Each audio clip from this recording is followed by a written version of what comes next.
I wonder by my truth what you and I did till we loved. Were we not weaned till then, but sucked on country pleasures childishly? Welcome to Troubadour Podcast, and this is Metaphysical Monday. So I am going to be reading and discussing the poem The Good Morrow by John Donne. Now, this is a good example of metaphysical poetry and the concept of metaphysical conceit that I mentioned a little bit last time. Now, I got a little definition from the internet, and this is from a poetry expert online, or who wrote something that I found online. And he mentioned one way to look at metaphysical conceit is that it's a method of expanding a reasoned argument using strong imagery and metaphor to effectively control emotions and feelings. Now, why is this type of thing important for you to know?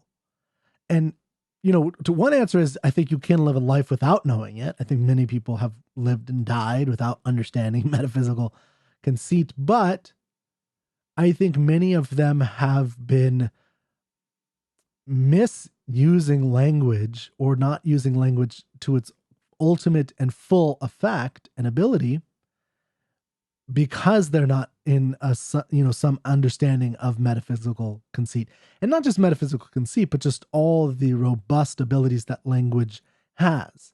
My philosophy is that language is how we interpret the world, consciousness, how we are aware of the world. And there's a lot to consciousness, but one important, view and understanding of consciousness is the meaning of the word. I think is very telling and helpful here. It means to know with. Consciousness means to know with. And what do you know with? Words. So when you know, K-N-O-W, when you know something, it is always through words. And everything is interpreted in your mind through words. So the more robust understanding and ability you have with words, the better. By doing Sunday morning poetry and Metaphysical Mondays, by listening to it, what you will gain is two fundamentally different ways of knowing the world. So in this metaphysical conceit, you're going to see in this poem today, just like if you listened last week to John Donne's The Flea, you're going to see a slightly different or majorly different method of using words to convey an idea. So in this case, the idea is very simple. What did we do before we fell in love? I wonder by my troth is the word he uses. I wonder by my truth what you and I did till we loved. What did we do before we fell in love? That's how he opens this poem, The Good Morrow, which by the way means good morning. It's their way of, it's John Donne's way of saying good morning, right? So he's saying good morning to his love. They wake up in the morning, they're lying together in bed, which is a common John Donne thing. He always, when it's love, there's a bedroom talk. Were we not weaned till then, but sucked on country pleasures childishly? So we'll explore with that. I believe that's an analogy. We can think of it generally as a metaphor, because everything I think somewhat falls under the concept of metaphor in terms of these figurative language usage.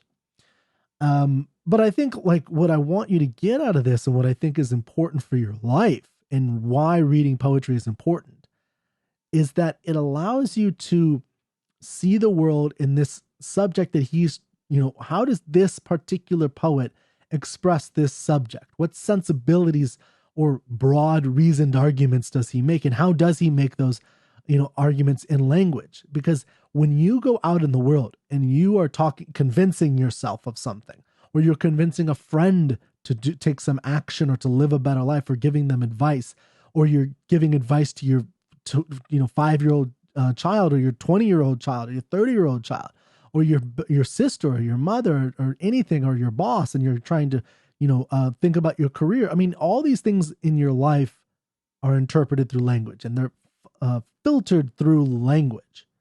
And so when you understand the levels of usage that you can use in language, how you can be disconnected, for instance, from reality in a certain sense. And I think there is a certain sense where John Donne is disconnected from reality. So T.S. Eliot, I'm going to quote T.S. Eliot here. He calls Donne's style dissociation of sensibility.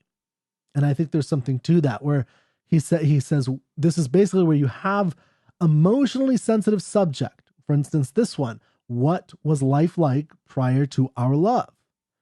You have emotionally sensitive subjects expressed in a quasi logical, understandable way using fresh but very broad images with new perspectives, but not ones like Wordsworth that are trying to be more based on observations that you can see. So you won't be able to see some of these things. I mean, you can in a certain sense, like we're not weaned till then, but sucked on country pleasures.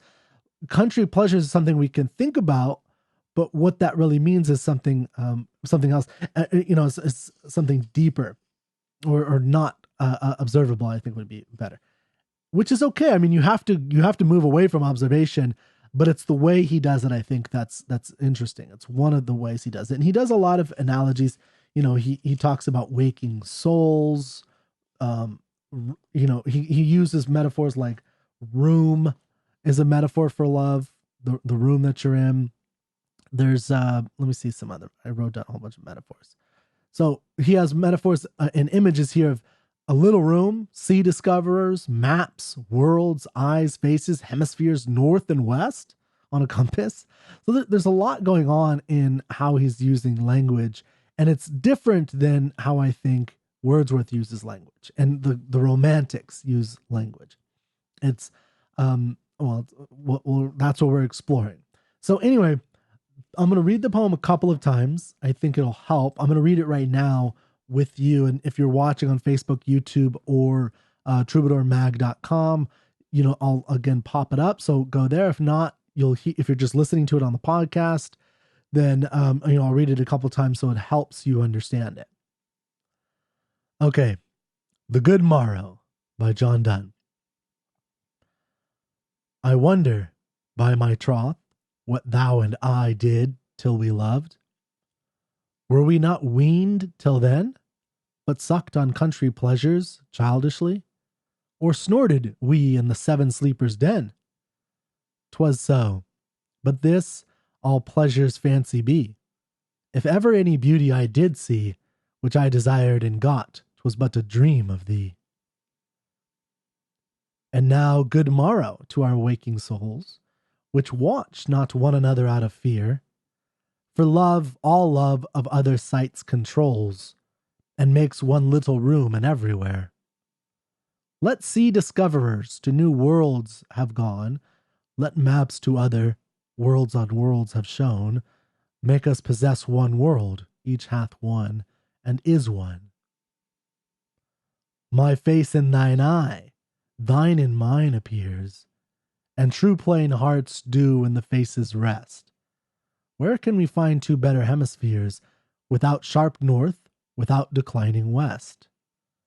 Whatever dies was not mixed equally. If our two loves be one, or thou and I love so alike, that none do slacken, none can die. Okay, let's kind of go through this a little bit to help us understand it more. There we go. So, I translated that first one. I wonder by my troth. That's truth. I mean, it has a long usage in terms of its meaning, but in this case, I think it just means truth. How did I know that? I looked it up in a dictionary. Okay, so I wonder by my truth what you and I, that, it's this 1600, so it's thou is the you. So what you and I did till we loved. Now that's complicated in a certain sense, but not that complicated. So it starts off, I think it's something that you probably get a sense of if you know that troth means truth. I wonder by my truth what you and I did till we loved. Now this caesuras is what these are called when he's putting these quotation, when he's putting these commas in here that aren't necessarily what you would think of as normal usage of commas that you have to use at the end of a certain kind of clause, right? If you're using a subclause or a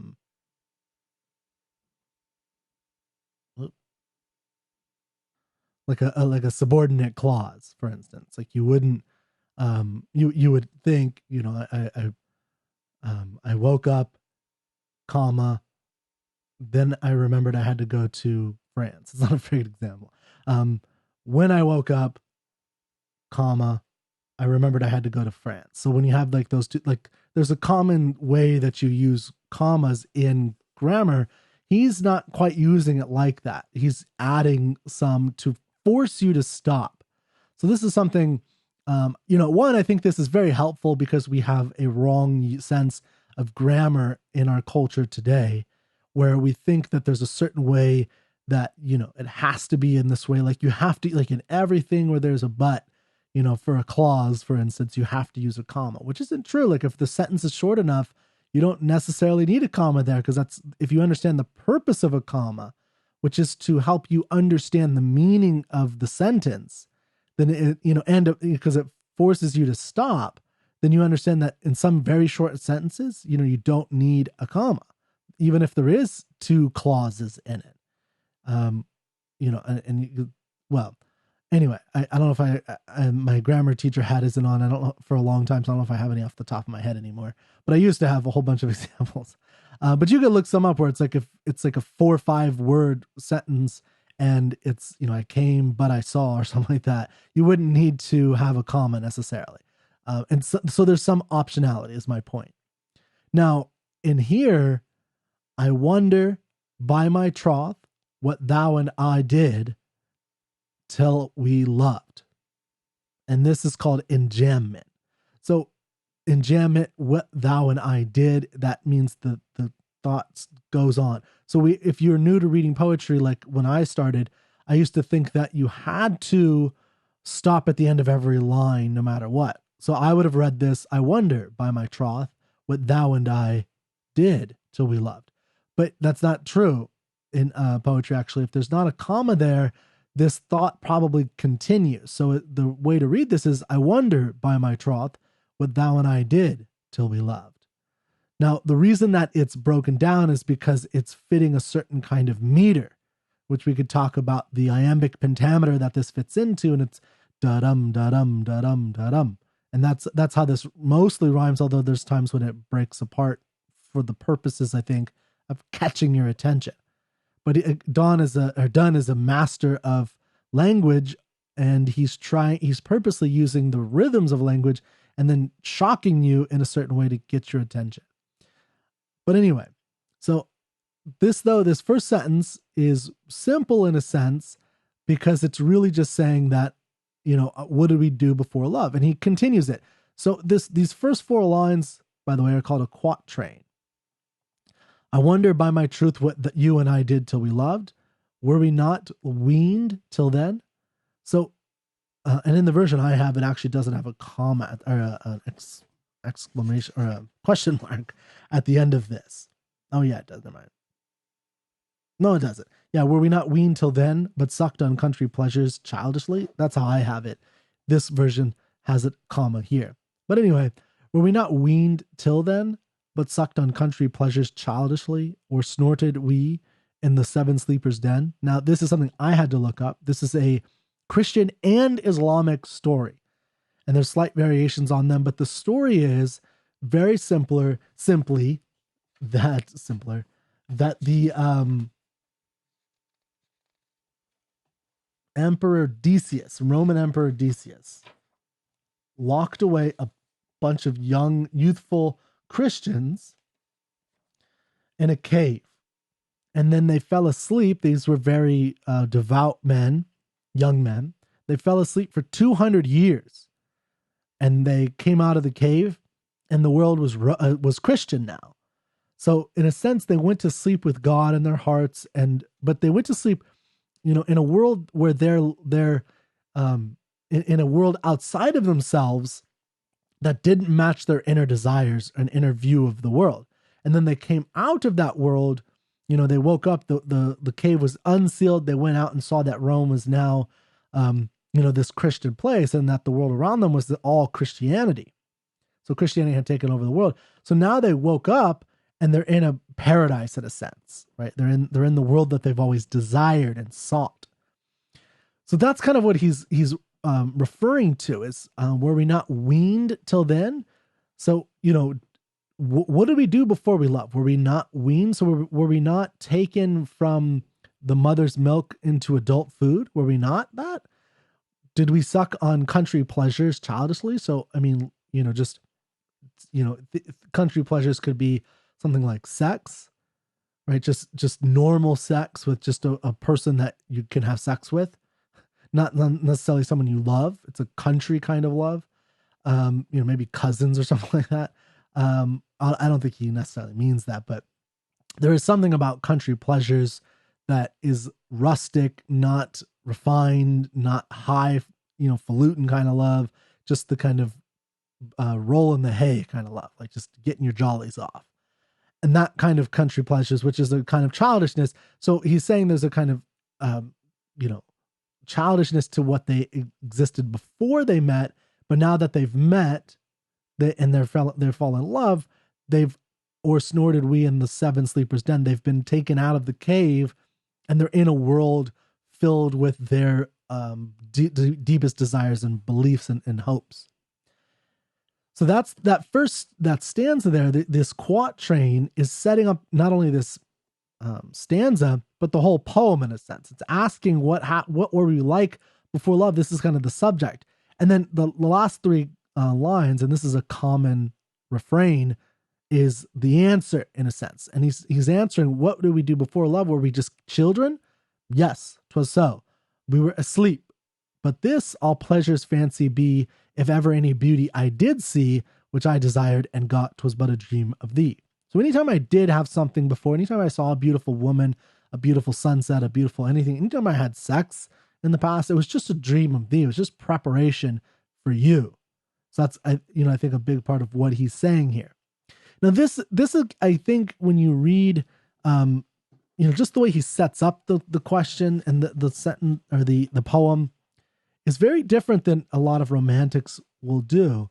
I mean, even in just what we read with Sunday Morning Poetry, Anecdote for Fathers, showing how the art of lying may be taught by Wordsworth. I mean, there is a sense where he's, it's not like Wordsworth never uses abstract language. And it's not like he never uses any allusions, although he usually doesn't in this sense that Donne is using here, right? Like the idea of, were we not weaned, sucked on country pleasures? Like that's not the kind of language that Wordsworth would use. He would say limbs, like, are your limbs were cast in beauty's mold, which is a reference to another poem about molding beauty out of clay, right? And then he talks in this poem by Wordsworth, strolling on a dry walk, a quiet house, right? So visual things, they're intermittent talk, which is somewhat visual. And then his former pleasures of an actual location called Kilves, where spring is, right? And he talks about days and the happiness that he felt there, and the boy by his side who wears a rustic dress, and the talk that they have. And then he talks about the young lambs ran a pretty race. The morning sun shone bright and warm, right? And then he talks about the green sea. So there's much more visuals in that sense, whereas here we're getting the idea of weaning. Now, weaning is something you can see, but even the way he phrases it is not, it's a question, were we not weaned till then, right? So there's always like a kind of confusion that it forces you to think about what it means, which I think Wordsworth does it, and not in the same sense though. So there's two different styles. I mean, which is what I want you to try to grasp here, is the difference in styles. That helps you, I think, see how different poets see the world. But we're getting weaned till then, sucked on country pleasures, snorted in seven sleepers den, and yet he's agreeing to it. And now the second stanza is important. So in that first stanza, his conclusion is essentially, we weren't really alive until we met. Like we were asleep, like the snorted, the seven sleepers den. And now in the second stanza, and now good morrow, good morning to our waking souls. So now our souls, and they're in bed, they see each other and they're awake, and they're finally out of the den, in a sense, out of the cave. which watch not one another out of fear. So there's no, it's just a way of saying there's no fear there. For love, all love of other sights controls and makes one little room and everywhere. And I think this is something I had to look up. This is a complicated Renaissance idea that we don't really have anymore. And that's really the sense that each individual person is a kind of microcosm of the world. And so he's taking this idea of there's a room is a microcosm of everything. So, everything could be found in this one little room. I don't think that's not an ideology Wordsworth would subscribe to, in my view. In my understanding of Wordsworth and Coleridge and many of the romantics, that a room has everything. The idea is that everything is so massive and crazy and wonderful that you have to go out and explore it and see it. Not that, I could live in my room and explore the entirety of the universe. That's kind of what I think this is saying. And, their love controls their sights. And so you see not only a difference in the use of language and the way that they use language and the way that they use analogies and metaphors, but you see like an ideological difference here too, that, a room could be the universe, and Wordsworth would be like, no, you got to get out of the room. In fact, there's a poem that I read that this is now bringing to mind by Wordsworth. I don't know if I can find it quick enough, but it's basically where he's asking his sister to leave. It's lines written at a small distance from my house and sent by my little boy to the person to whom they are addressed. And he says, "My sister, 'tis a wish of mine, now that our morning meal is done, make haste, your morning task resign, come forth and feel the sun." Right. And it's a whole poem that starts off, "It is the first mild day of March, each minute sweeter than before. The redbreast," right? So he gives an actual bird that you can look at. That's not necessarily a nightingale. It's just, not the traditional poetry terminology. "The redbreast sings from the tall larch, a tree, that stands beside our door." So he's giving you visuals, and there is a blessing in the air, which seems a sense of joy to yield to the bare trees and mountains bare and grass in the field, green field. So he's giving you all these visuals, and he's saying that, sister, you're in there, you're working, or she's reading, put down your book and explore the world. Right. And so there's a complete opposite view here that, what you can do is explore the universe in your room. We can make an everywhere of our little room. Nope, you can't. And Donne expands this idea and makes one little room and everywhere by analogizing it to explorers and maps. Now, it's important to understand, I think, that at this time, this was a cutting edge idea because exploration is new.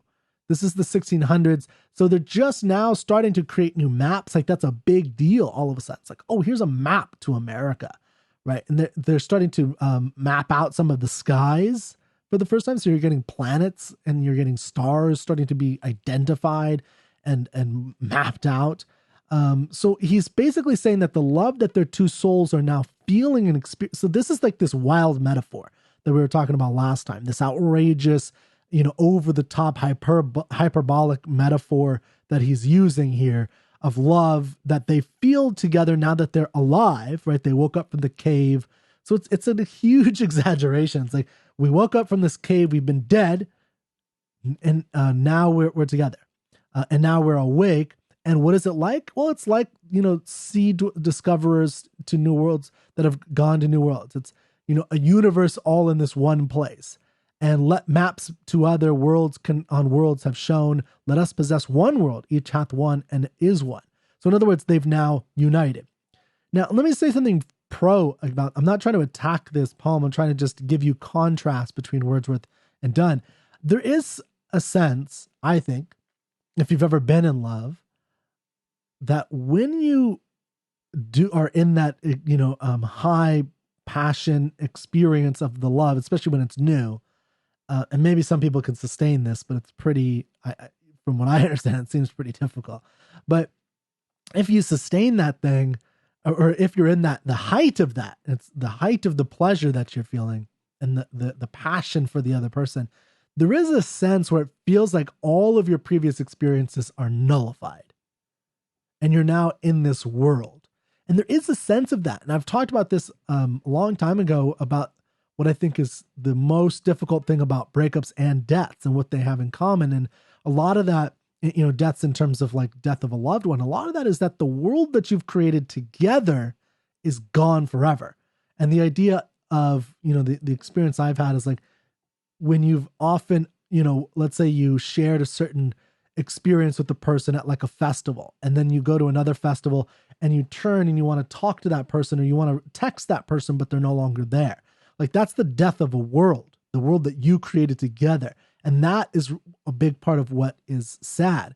The wiser mind mourns less for what is taken away than what is left behind, as Wordsworth put it. And what's left behind are the emotions. So we lose the person, and that's what's taken away from us. But what is left behind are the grief, the joy, the sadness, and there is a joy.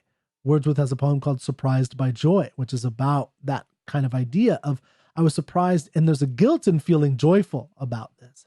Okay, so but I think there's something important and interesting about what Donne is saying here. He's saying like, oh, these guys, these explorers they're exploring new planets, they're exploring new, terrestrial lands. We're developing new maps. That's exactly like our souls waking up in the morning and how we experience each other. And now there's the third stanza. Now in this third stanza, we're getting an idea of, or an exploration of Donne and reflections, which he is often fascinated with reflections. And in this case, what's happening, I think, is he's saying, my face in thine eye, your eye, thine in mine appears. So they're waking up and they're looking in each other's eyes and they see reflected in themselves in each other's eyes. And true hearts, and true plain hearts do when the faces rest. This, I think, I would translate into something like, we no longer have to hide who we are, right? There's that idea of we have masks on in reality, or when we go out into society, which I think is very true. I think if we're honest with ourselves, we're not fully who we are, or we don't always, or let me put it this way. We are, that is a part of who we are, the mask that we choose to wear. But there is something about, we don't reveal everything to everyone right away, right? Like, dude, you're sharing too much. Like there's that idea. And, part of love, I think, is self-revelation. It is exploring your own fears and passions and desires and ideas and the things that you want and the things that you don't want and the things you are judged by and things you judge other people by. It's revealing your history, your life, which to me is why poetry is one of the reasons why poetry is so important, because that allows you to do that self-revelation. And that's a lot of what poetry gives you, the language to do that and the emotional depth to do that. I think most people don't have that because they don't have literature and poetry in their lives, and they can't express the nuances and the fine tuning. It's all just broad abstractions. Oh, this is a wonderful time of existence. Well, give me some examples and metaphors and analogies and help me out here.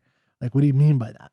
And I think poetry helps you with that. And here he's saying simply, and true plain hearts do in the faces rest. So they're able to rest. They're awake, and they're able to rest and just enjoy each other's company. Where can we find two better hemispheres? Think of like semicircles, but so if you think two hemispheres, that looks like a world when put together, right? That's the world is split up into two hemispheres. So where can we find a better world? So this is continuing the idea of putting together the two individual entities becoming one. I mean, this is a simple idea now we're starting to learn of this concept that two ideas or two people become one through love. And before that, they were just children sleeping, not alive. Now they're alive. Only after love and finding true love with one another can they really be and experience life. Where can we find two better hemispheres? Without sharp north, without declining west. So there's, and adding to that, what he's saying, sharp north is cold, right? Sharp north, like a sharp, bitter cold. But he's also analogizing or making it a metaphor of an actual compass. So he's saying our faces our love is like two hemispheres, two half circles, or a world coming together. Well, how do we do that without the coldness of relationships, the sharp north, and without declining west? What does the west represent? Setting of the sun, end of a relationship, right? So that's a metaphor there. So you're making a metaphor between end of a relationship and then the setting of the sun by referring figuratively to the declining west, which means the setting of the sun. So anyway, that kind of thinking requires, or that kind of reading requires a lot of reading of poetry, I think. Whatever dies was not mixed equally. Again, something I had no idea what this was. Apparently in the Renaissance era, I had to write this down, whatever the medical theory at the time was that death was thought to be the result of imbalances in different body elements. So they had these ideas of the elements in your body, and that a death, that's what it was caused by. I assume, unless your head was cut off or something, then what killed you was the head being cut off. But like if you died of just natural causes, we just find some 40-year-old dead, you're like, oh, there's natural imbalances. It's like, well, we'd probably say, no, he actually had, horrible tumors in his brain, but you had no way of knowing that. So that's what I think is meant, or that is what most people think he's meant by whatever dies was not mixed equally. So he's saying, again, in this world that they're building together, how do they build a world where they mix properly so that they don't die, so that they're not a sharp north or in a declining west, right? Because that's what you often get in relationships, is you get like, well, they're in a relationship, they're married, they can't get divorced, or they won't get divorced, but it's a sharp north, right? That's like, I'm sure you can think of a relationship that's like a sharp north, where there's a coldness to the relationship. Maybe you've even been in that kind of relationship. That's the worst, right? Where there's not any kind of heat within the love. And that's not a enjoyable romantic relationship. If our two loves be one, or thou and I, you and I, love so alike that none do slacken, none can die. And then, this idea, which is actually a common phrase that's been used throughout the hundreds of years, the idea of two loves being one, love so alike that none do slacken and none can die. So in other words, we won't be able to be unmixed in this case. And I think that's a common kind of a saying. So I hope that gives you a kind of an idea of metaphysical conceit in, what it is. There's an argument he's making, a reasoned argument he's making in terms of building out this argument for what was life like before we lived, how can we build a unified love together. And he uses exploration, building a room everywhere, eyes, faces. He uses all these kinds of images, and he uses metaphors. And some of them I think are a bit outrageous. That doesn't mean there's no value to it. I mean, the comparison of before you are in love, you were just weaning, right? So you were still on your mother's milk in a sense, right? That is an interesting thought. Like, you're not a fully grown person. You're not a fully grown man or a fully grown woman until you've experienced serious, passionate love. The kind of love that wakes you up. That's the kind of love that he's advocating. And so I think there's something, there's something true to that to some degree. I don't know if I would fully agree with that, but there's, and maybe neither would he. It's a poem. It's just a sliver of life, but it's an important sliver. And there is something deep and interesting here. Okay. So I hope that gave you a little bit of idea. We'll explore more poems, and that will again expand your ability to understand the context of romantics, and then just different ways of, like using these kind of outrageous metaphors of, maps and exploration, and where you're not getting the same kind of visual observation that you do with Wordsworth, and that there is a difference in styles. All right. Well, I'll see you next time, and thank you very much.